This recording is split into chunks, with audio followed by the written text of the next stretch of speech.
Mudah-mudahan semua dalam keadaan sehat, happy terus, ceria selalu. Dan ada saya Kak Rose menemani Anda di acara Rumpi No Secret.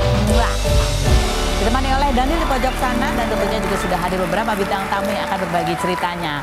Tamu kita yang pertama ada pasangan Ustadz Solmed dan April Jasmine. Assalamualaikum. Waalaikumsalam. Ini sebentar lagi kita memasuki bulan Ramadan, nanti akan ada tanya Ustadz ya.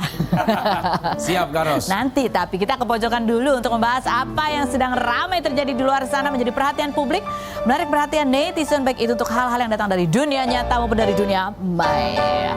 Dari dunia nyata ini ya, hari ini ada agenda di pengadilan, di kantor polisi ya, yaitu pemanggilan beberapa saksi terkait gugatan yang diajukan oleh Inara, yaitu gugatan tentang illegal access. Illegal access apa? Yaitu CCTV di rumahnya yang diduga itu digunakan sebagai bukti video gitu ya, yang disertakan oleh Mawa sebagai bukti laporannya Mawa tentang apa sih ya, persinahan begitu. Nah, kalau Inara sendiri melaporkan bahwa ini bukti yang didapat itu melalui akses ilegal atau akses di luar legal. Legal itu apa sih? Resmi gitu ya. Kasus Inara Rusli terus berlanjut, istri mantan supir ikut diperiksa sebagai saksi. Hari ini agendanya sebetulnya pemeriksa, siapa yang diperiksa atau siapa yang dilaporkan, kalau nggak salah sih ini ada supirnya, mantan supir. Terus habis gitu istri mantan supir yang datang kan, istri mantan supir. Terus ada mantannya juga ya, mantan yang lain lagi. Maksud suami kayaknya, Virgon juga dilaporin. Hari ini seharusnya Virgon juga datang untuk diminta keterangan, masih statusnya sebagai saksi itu. Tapi kayaknya kalau dari laporan di lapangan yang baru datang itu adalah istri mantan supir. Mantan supirnya nggak datang? Minggu lalu. Oh, minggu lalu udah. Oke, coba kita lihat nih pernyataan dari kuasa hukum istri mantan supir Inara. Berikut ini juga tahu seputar terkait dengan video dan kemudian cerita-cerita yang berasal dari IR maupun IF, kira-kira seperti itu. Apa yang diketahui Bang? Mungkin kayak sepanjang 2 jam video itu atau pembicaraan apa? Ya kira-kira masih seputar itu. gitu ya. Nah ini juga yang menarik, itu kan dari dunia nyatanya ya. Kalau dari dunia mayanya, ini kemarin Mawa posting, dia mengupdate kayaknya laporannya terhadap Inara itu sudah sampai mana. Ternyata kalau menurut postingan dia sudah masuk ke tahap penyidikan. Di tanggal berapa nih kemarin ya, pokoknya. Dia dan ini ada caption, dia bilang tidak pernah terlintas dalam pikiran saya untuk menjatuhkan siapapun ketika saya memutuskan untuk melapor. Itu bukan karena amarah, bukan karena dendam. Itu adalah keputusan seorang istri yang ingin mengambil haknya secara sah dan bermartabat. Saya percaya bahwa hukum hadir untuk melindungi, bukan untuk menyakiti. Terima kasih kepada pihak kepolisian yang telah menangani laporan ini dengan profesional. Ini artinya apa? Ketika ini masuk ke tahap penyidikan, ada kemungkinan berarti buktinya mungkin dianggap bisa menjadi dasar ini proses lanjut gitu kali ya, kalau nggak salah. Ini kan hanya interpretasi aku ya. Nah ini kemudian kayaknya seolah berbalas gitu, Inara juga posting story. Dia tulis bahwa ini tentang pencemaran nama baik. Menurut dia, gugatan dia, ada juga pasal tentang pencemaran nama baik, itu sudah lebih dulu masuk ke, apa sih, masuk ke tahap selanjutnya juga ya. Ah kamu iya aja. Iya. Dia bilang detail pasal ini katanya setiap orang yang sengaja menyerang kehormatan atau nama baik ini ya, ancaman pidananya bisa maksimal 6 tahun dan denda maksimalnya 1 miliar gitu. Yang berikutnya ada postingannya Inara juga adalah, ini dia bilang bahwa laporannya dia justru lebih dahulu maju gitu ya ke tahap selanjutnya ya. Pasal pengembangan lainnya dengan ancaman pidana 8 tahun atau denda maksimal 8 miliar, belum termasuk kerugian material dan imaterial, yaitu tentang apa ini? Dia tentang apa? Illegal access ya? Illegal access apa? Gitu ya. Terus ada lagi story selanjutnya, yang berikutnya, coba kita lihat. Bukan nggak mau, dia seolah dia ingin menjelaskan ya, soal udah minta maaf belum sama istri pertama gitu kan, dijawab gini, bukan nggak mau minta maaf, tapi saya udah mencoba untuk minta waktu ketemu langsung untuk sampaikan maaf, udah meminta beberapa pihak juga untuk menengahi, ada buktinya, tapi beliau lebih pilih kesibukan yang baru menjadi artis, katanya gitu. Gimana, seru kan? Katanya kontraknya 50-50 ya sama manajemen saya yang lama, enjoy the fame ya, katanya gitu.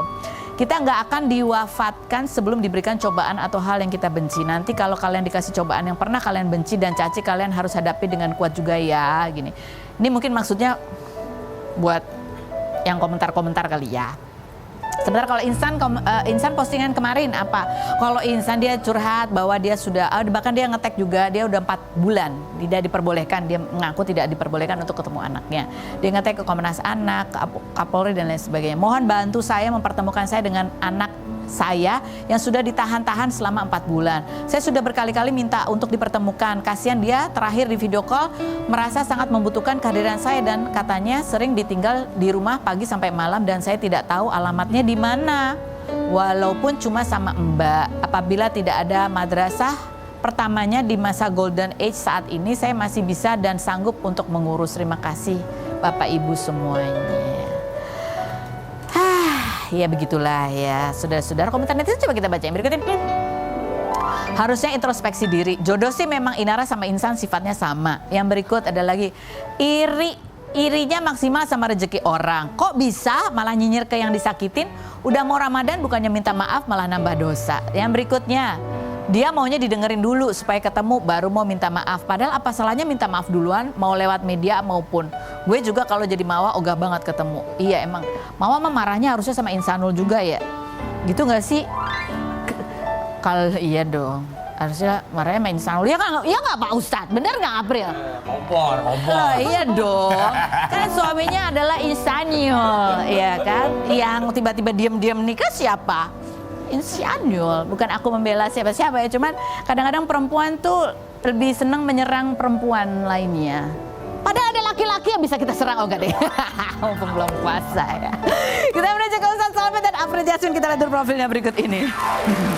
Sekarang kita mau bahas yang pertama nih, abis anaknya liburan pulang ke rumah. Abis itu melo lagi dia mesti nganter ke pondok ya? Iya, bener. Jadi ya pas mau pisah kan anak-anak ini juga meluk gitu ya. Aduh.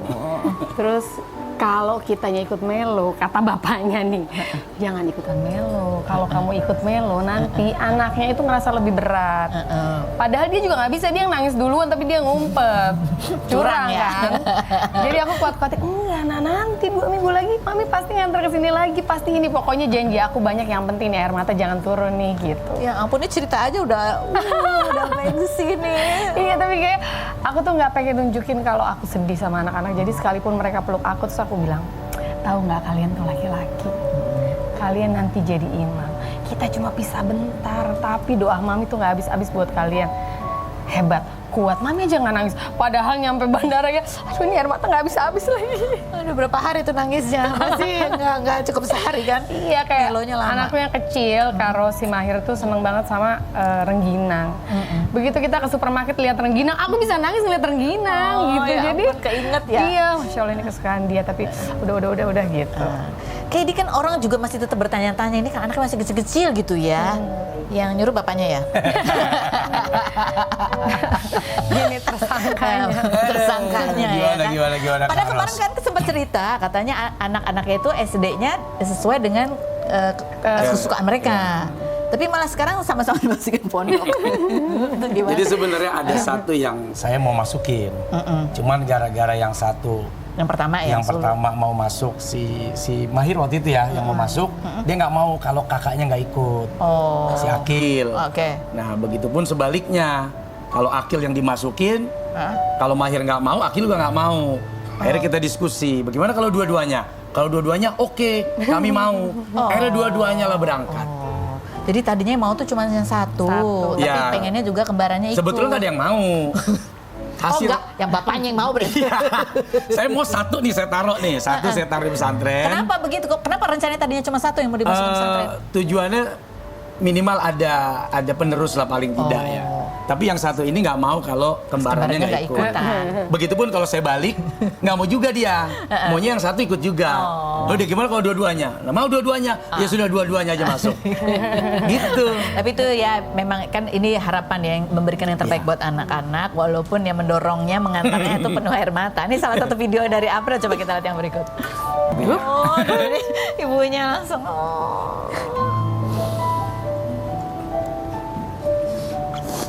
Yang terbaik. Ya. tahu yang terbaik tapi makasih Kak Ros. oh ternyata bapaknya juga loh. Cuman bapaknya nggak bisa bikin video, kayak nggak sanggup. Iya. Ustadz Solmed kan bilang berharap ada yang nerusin lah ya, punya ilmu agama yang cukup kokoh gitu. Ustadz Solmed dulu juga dari kecil memang? Iya, saya dari SD. Dari SD? Saya SD di Jawa Timur, kemudian lanjut ke Jakarta, Sanawiyah ke Tangerang, Sidikiyah, lanjut Aliyah. Jadi saya dari kecil juga memang udah pesantren. Tapi pasti merasakan dong, gimana tuh rasanya terpisah dari orang tua pada saat itu? Iya. Masa lalu saya mungkin dibanding sama anak-anak hari ini ya, jauh lebih menyenangkan. Jadi kalau saya dulu pernah melewati masa yang mungkin lebih pahit daripada hari ini, harusnya anak-anak hari ini akan lebih happy. Satu, akses lebih mudah. Dulu kan orang tua saya juga tidak bisa menjenguk saya kapan saja. Kalau sekarang andai April kangen, kapanpun bisa berangkat naik pesawat misalnya, atau kalau mau santai pakai mobil misalnya. Jadi dalam pikiran saya, apa yang dulu saya rasakan kepahitannya tuh tidak lebih ketimbang anak-anak saya hari ini. Jadi menurut saya harusnya anak-anak happy, seneng, dan pesantrennya juga alhamdulillah bagus, ramah dengan anak-anak. Jadi saya berharap anak-anak juga tenang, senang, dan bahagia. Walaupun pasti sedih ya, nggak ketemu ayahnya. Ramadan nggak balik? Emaknya, ya, nggak pulang juga kan. Kecuali Hamin 15 atau Hamin 10. Hamin 15 insya Allah. Lebaran. Sebelum Lebaran. Iya. Betul. Itu pun bapaknya sibuk dakwah. Ya. Saya kalau ke sana itu nggak pernah mau datang. Jadi saya ngumpet. Saya ngaji aja sama kiai. Udah ibunya aja. Saya nggak kuat. Jadi saya lebih baik. Saya ngaji, ketemu kiai. Biar emaknya aja. Kalau ditanya, bilang aja saya masih ketemu sama kiai. Jadi sayanya nggak kuat. Kecuali terpaksa. Udah kesini anaknya kangen, baru saya datang. Kalau datang, kalau anaknya mau peluk, langsung gini ya. Ya saya bilang, yang kuat, yang kuat. Habis itu saya bentar pura-pura. Ayah ke mobil dulu ya. Cuman mau nangis.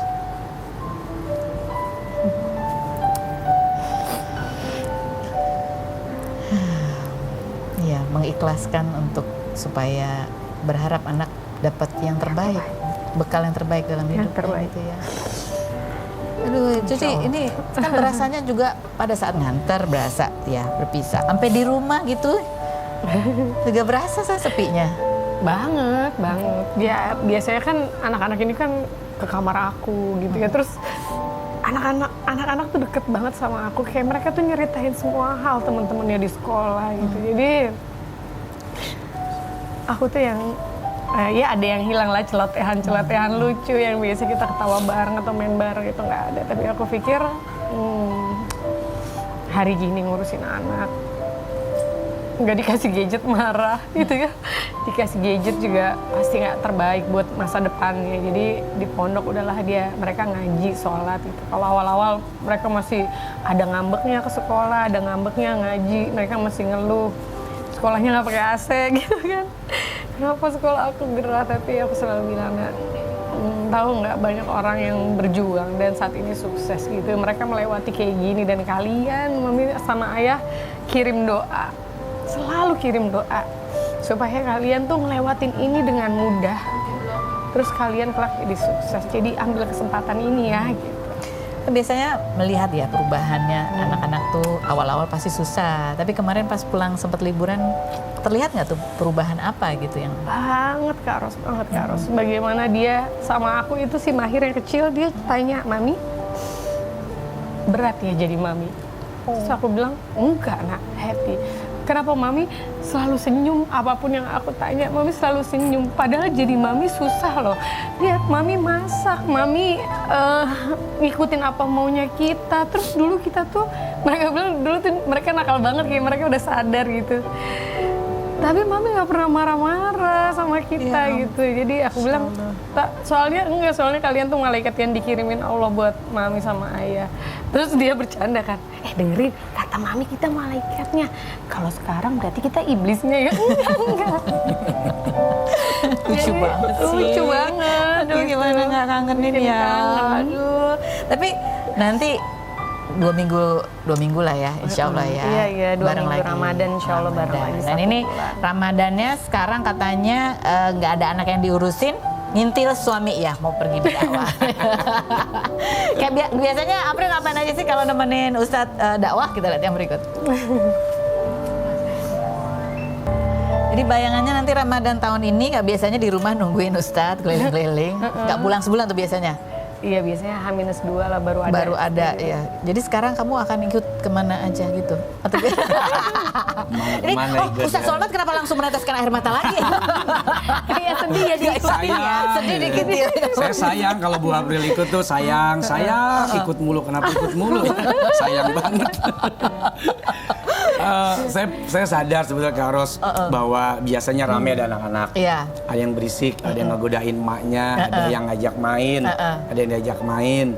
Sekarang anak-anak kan yang kecil-kecil sudah keluar ke Jawa Timur, udah mondok. Jauh loh, Jauh. Terus kemudian saya paham pasti ibunya merasa kesepian. Sampai di awal-awal aja dia itu beli kambing hanya untuk mendengar suara berisik. Biar rame. Jadi rumah kita itu sekarang isinya kambing. Kambing dilepas. Yang penting ada suara. Terus beli kura-kura, beli kucing. Astaga, banyak beli ya. apa lagi tuh ya? Udah cukup. Ya itu cukup. Sementara cukup. Jadi masih kurang tuh ya? Masih kurang. Mungkin mau beli apa? Kalau beli buaya nggak perlu lah. Karena buayanya udah jadi ada kan. Maksudnya gimana? Mendingan dibeli binatang aja apa daripada ngikut Ustaz. Awalnya, tapi lama-lama saya kasihan gitu kan. Masa interaksinya sama binatang terus.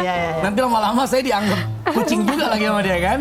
Jadi ini Ramadan ajak ikut. Ini full atau hanya setengah perjalanan atau kalau saya dengan April hampir setiap acara selalu ikut. Selalu ada ya. Selalu ada. Jadi seru ya, sahurnya bisa bareng, bukanya bisa bareng juga. Ya, menikmati. Tapi sebelum-sebelumnya waktu belum punya anak tuh juga pernah begitu kan, Ramadan dilalui dengan ikut dakwahnya Ustadz atau enggak? Kalau sebelum hamil ya. Sebelum hamil, tapi pas sudah ada anak-anak hampir nggak pernah. Nah, pas sudah anak pergi aja nih, di mana saya acara, April selalu saya ajak. Lama-lama, karena kebiasaan saya ajak. Jadi kalau saya nggak ngajak, orangnya tanya, "Loh, mana istrinya? Mana Bu Aprilnya? Gimana sih?" Jadi saya diomelin. Waduh. Jadi daripada diomelin, mendingan dibiasakan, jangan diajak. Biar nggak. Tipsnya gitu ya. Jangan dimulai gitu. Jangan dimulai. Oke, sekarang saatnya kita ini buka pertanyaan buat tanya ke Pak Ustadz ya. Oke, yang berikutnya pertanyaannya adalah, Ustadz, kalau istri pertama dan istri siri ini sama-sama menuntut haknya, suami sebaiknya memprioritaskan yang mana? Ketawa ya sih. Iya, istri adil, pertama katanya. dan istri harus siri. Adil.